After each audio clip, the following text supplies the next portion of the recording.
नमस्कार दोस्तों, BSc IPF के श्रृंखला में हम चर्चा कर रहे हैं फिक्स्ड इनकम ऑप्शंस। हमारे सेवानिवृत्त जो भाई हो रहे हैं या आने वाले कुछ सालों में होने वाले हैं, वो अपने पैसों का जो कुछ भी जमा पूंजी जमा कर रखी है और रिटायरमेंट बेनिफिट मिला है या मिलने वाला है, उसको निवेश करने के लिए या उसको पार्क करने के लिए क्या क्या विकल्प उपलब्ध है, इस पर हम चर्चा कर रहे थे। यूट्यूब चैनल पर अलग एक फिक्स्ड इनकम ऑप्शन के ऊपर सीरीज बनी हुई है।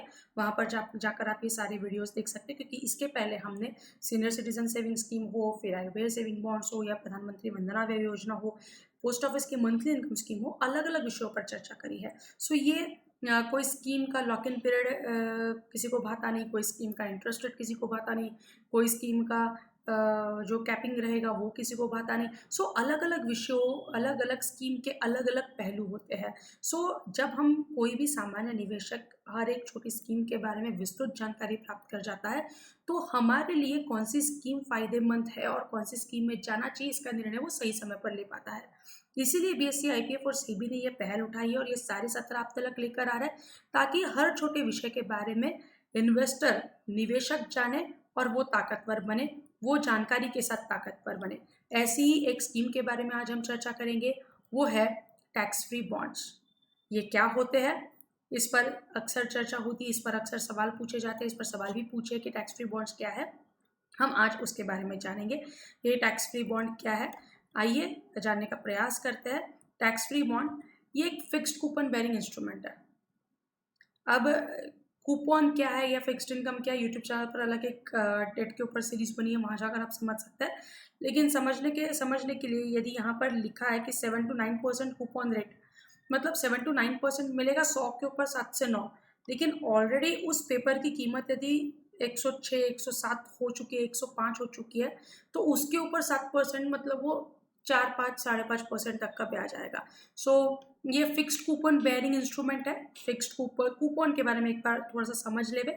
हर एक रेसिडेंट इंडिविजुअल, हमारे देश का जो नागरिक है, वो इसको ले सकता है।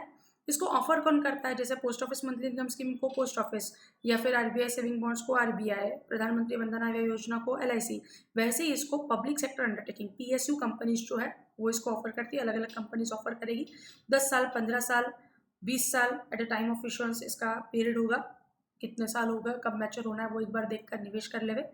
हमने अभी बात की कि 7 और 9% का कूपन है, लेकिन क्योंकि यील्ड्स ऑलरेडी नीचे आ चुकी है करके मार्केट प्राइस ऊपर है, तो 5-5.5%, 5% के इर्द गिर्द शायद वो ब्याज मिलेगा। थोड़ा सा कम ही होगा 7% से। Interest rate remains fixed.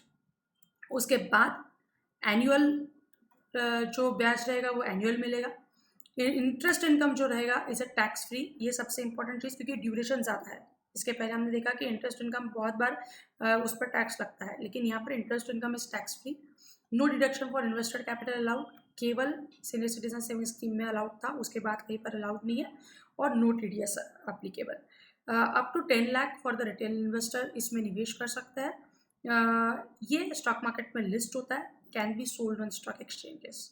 So secondary market में लिस्ट होगा, जब पैसे चाहिए तब जो कोई भी मार्केट प्राइस होगी, इंटरेस्ट रेट के ऊपर नीचे होने की वजह से जो कुछ भी फर्क पड़ा होगा आपके बॉन्ड प्राइस में, उसके हिसाब से आपको रिटर्न मिलेंगे।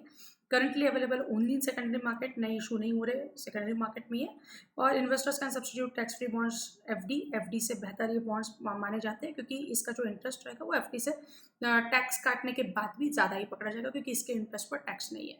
सो आज हम यहीं पर रुकेंगे। ये सारे अलग अलग विषयों पर चर्चा करने के बाद आपको कौन सी स्कीम भाती है, उसके हिसाब से आप निवेश करें। आपको हमारे सत्र पसंद आ रहे, बहुत बहुत धन्यवाद।